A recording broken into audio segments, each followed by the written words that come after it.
Hey everybody, welcome to another episode of the Joshua Bridwell Show. This is the podcast where we talk about your personal and professional growth, and I share stories, insights, and practical steps to help you grow.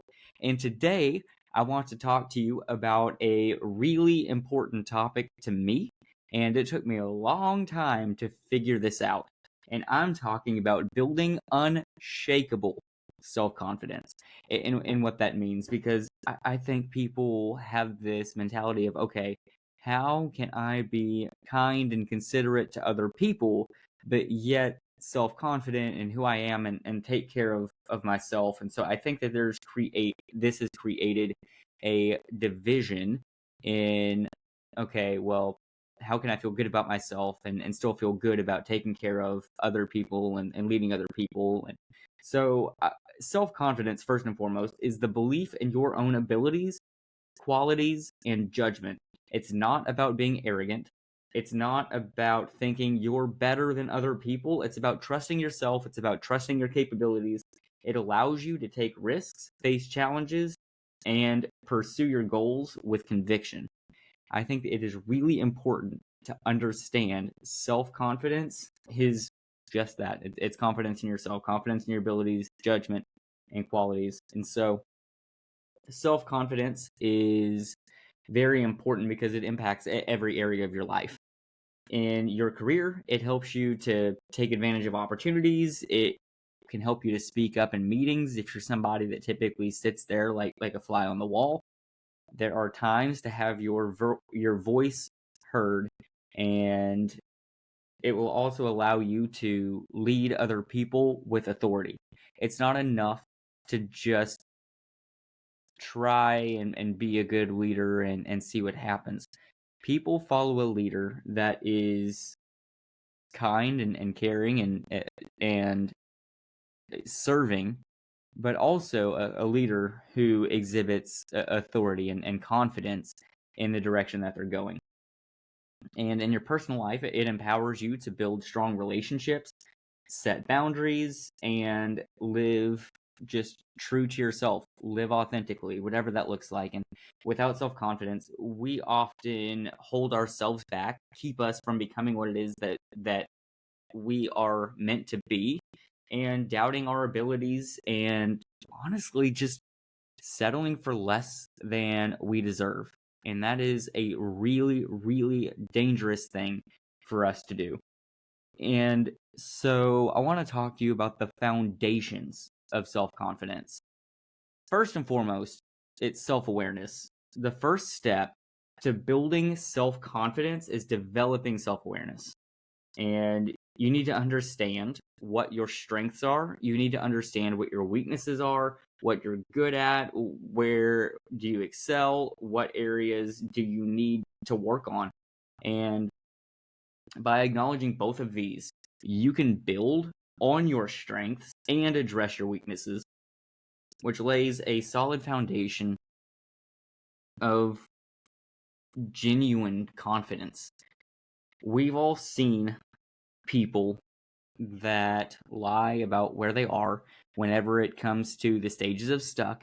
They're usually the ones that are in stage 2, where they're afraid to look themselves in the mirror and admit, where they really are in life, because they make up stories to make themselves seem more confident than they really are.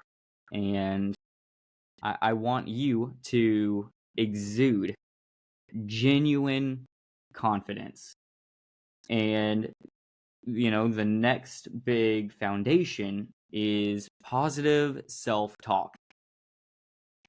Our inner thoughts, our inner dialogue, how we talk to ourselves, plays a really huge role in how we perceive ourselves. If you're constantly telling yourself, I can't do this, or I'm not good enough, your confidence will take a hit. So start by recognizing these negative thoughts and replacing them with positive affirmations. I'm somebody that used to think that positive affirmations didn't work, but I was very wrong. And the way that you talk to yourself does play a huge role in your self-confidence and what you believe you can accomplish. And when we do affirmations, it might feel awkward at first. Like I said, it's not something that I believed in for a long time. And then I tried it and it really does work. But it might feel awkward at first. But over time, this shift can have a really big impact on your self-confidence. So I encourage you to write down 5 to 10 affirmations. Or if that's too much, write down 3 to 5 affirmations and read them as soon as you wake up in the morning. Start off your morning with some positive self-talk. There's a self-fulfilling prophecy that we have the tendency to believe. And for some of us, this starts in grade school. We can talk negatively about ourselves. For example, man, I'm just not good at math. Well, okay, then you're not going to be good at math. But the smallest shift in self-talk and saying, I am good at math, can actually take your grades and improve them. How we talk to ourselves has a huge impact on our self-confidence and what it is that we're able to do. And the next foundation is just setting and achieving small goals. People have the tendency to shoot for the stars, but confidence grows from achievement. And start by setting small, manageable goals. Each time that you achieve a goal, your confidence is going to increase. Over time, as you tackle bigger and more challenging goals, you'll see how far you've come, which reinforces the belief in your abilities. And not only that, but also finding some way to reward yourself and to make them fun. You're going to want to tackle these goals and tell yourself, good job, celebrate yourself. Once you achieve a small goal, that's going to help you with your self-confidence. And next is, I'm not going to say the most important piece that I want to talk about, but these have been gigantic obstacles to me in my self-confidence journey. It's a big reason that I stayed stuck in a self-conscious, not self-confident state. So I want to teach you or talk to you about overcoming some common confidence killers. And one of those is just the comparison trap. One of the biggest threats to self-confidence is comparing yourself to others. It's easy to look at someone else's life and feel like you're not good enough. But remember, everyone's on their own journey. And instead of comparing, focus on your own progress. It's really hard to stay in your own lane. But when you don't compare yourself to other people can't compare to you. When you focus on your own journey, your own steps, your own progress, you are going to go so much farther and celebrate your own milestones, no matter how small they seem. Like we said, or like I said, it's really important to celebrate and tell yourself, good job, and to keep on achieving small goals and focusing on your own journey. The next confidence killer is the fear of failure. And the fear of failure can be something that's really scary.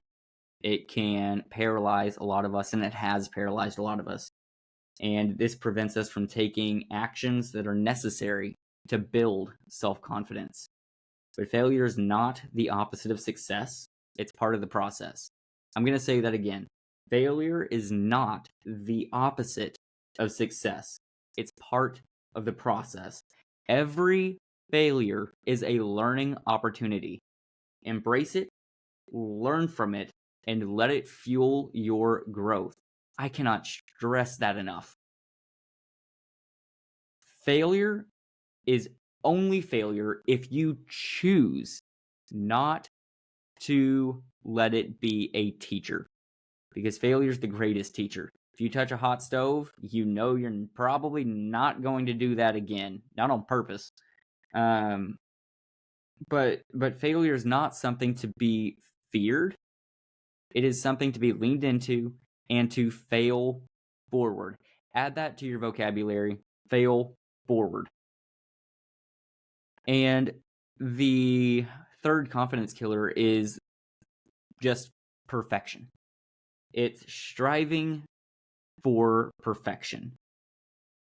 When you strive for perfection, it can erode your confidence because it sets a standard that cannot ever be achieved.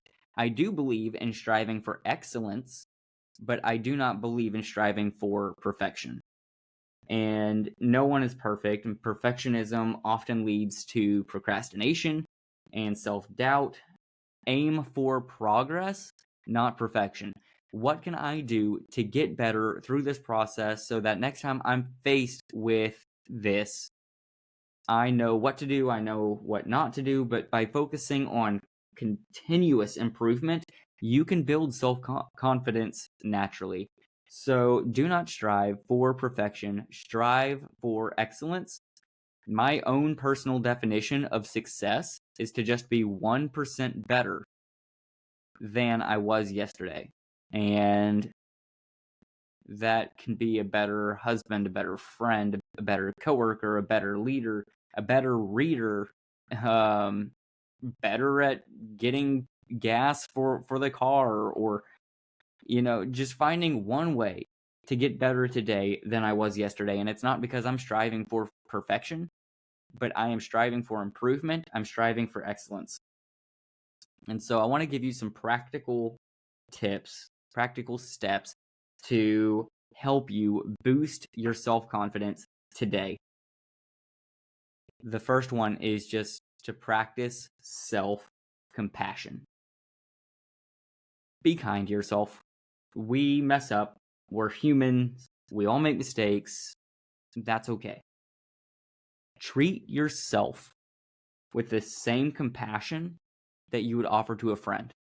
At the beginning of this episode, I talked about how you can take care of yourself and you can take care of other people, and there is a healthy balance between those two. And treat yourself with the same compassion that you would offer somebody else. When you slip up, don't beat yourself up.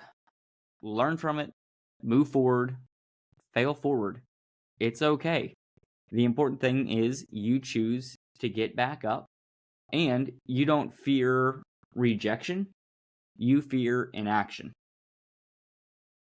And surround yourself with positivity.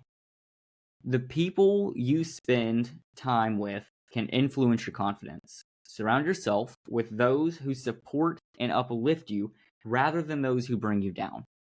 Positive relationships are essential for building and maintaining self-confidence. And I have this debate with some of my friends, and I love thought-provoking questions, and so I'll ask you this question, and I want you to leave a comment down below on what you think the answer to this question is. And if you're going to reply to somebody else's comment, please be courteous. Remember, be kind. We're going to surround ourselves with positivity. But here's the question. They say, I don't have any statistical proof for the number of people presented in this, but they say that you are the average of the 5 people you surround yourself by. And I don't know if that's the case, or if you are the average of the 5 people that you compare yourself to. So is it the people you surround yourself by, or the people you compare yourself to? It's important for us to surround ourselves by good quality people. And it is okay if we outgrow people. It's normal for people to come into your life. For example, I don't have many of the friends in my close circle now that I had when I was in high school. And I know a lot of people feel the same way. As you get older, you develop different friend groups because you're in different stages of life. And whatever stage of life you're in, you need to surround yourself by positive people, people that choose to see the best each and every day. And the third thing that, or the third step that I want to give you is to focus on your body language, because your body language can affect your self-confidence. It can affect how you feel about yourself. So stand tall, make eye contact, and smile. Show off that smile. Even if you don't feel confident, adopting body language can actually help you to feel more confident. It can trick your brain into feeling more self-assured. So focus on what body language makes you feel the most self-confident. You can look online and find out, okay, what body language things make others feel self-confident, and you can adopt those if they make you feel self-confident. But the most important thing is your body language needs to make you feel self-confident. And the fourth tip that I'll give you is to focus on your physical presentation. When you get a haircut, if you're a man, or maybe if you're a woman and you get your nails done, or if you're a guy, you wear a suit, a woman a dress, or just anything. If you do something physically that makes you feel good, you feel more self-confident. And so let your wardrobe, let your outfit boost your self-confidence. Feel good in how you're presenting yourself to the world.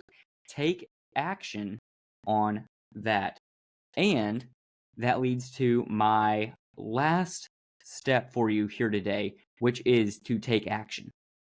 The best way to feel more self-confident and develop self-confidence is to take action, even when you're not sure.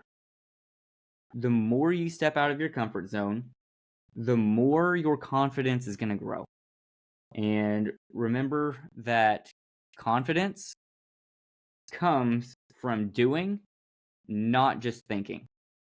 A lot of people are paralyzed by fear. If you're not sure, go ahead and take action. When people think about regret in their lives, people hardly ever regret the actions they took, but they almost always regret the actions that they did not take.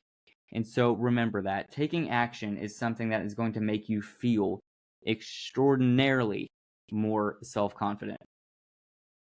And I'm going to leave you with this. Your self-confidence is a journey, and it is your journey. What works for you might not work for other people, and I'm just giving you practical steps that you can apply to your life to make you feel more self-confident, to develop self-confidence. And so building self-confidence is a journey. It's not a destination. It takes effort, it takes time, and it requires a lot of patience. Be patient with yourself, be self-compassionate. But every small step you take will bring you closer to becoming more confident and self-assured, and help you to become the person that you're aspiring to be, that you're striving to be, that you're hoping to grow into. And so today, I want you to identify one small goal that you can achieve, and pay attention to your self-talk. practice self-compassion. You're going to crush this. I know you are, because confidence isn't, you're going to crush this. And I want you to remember that confidence is not something that you're born with. It's something that you develop through consistent effort and practice. And so thank you so much for joining me on this episode of the Joshua Bridwell Show. If you found this episode valuable, then I want you to share it with someone who might need a confidence boost. And don't forget to subscribe for more insights on personal and professional growth. This has been an episode of the Joshua Bridwell Show. Thank you so much for tuning in. We'll catch you next time. Let's grow.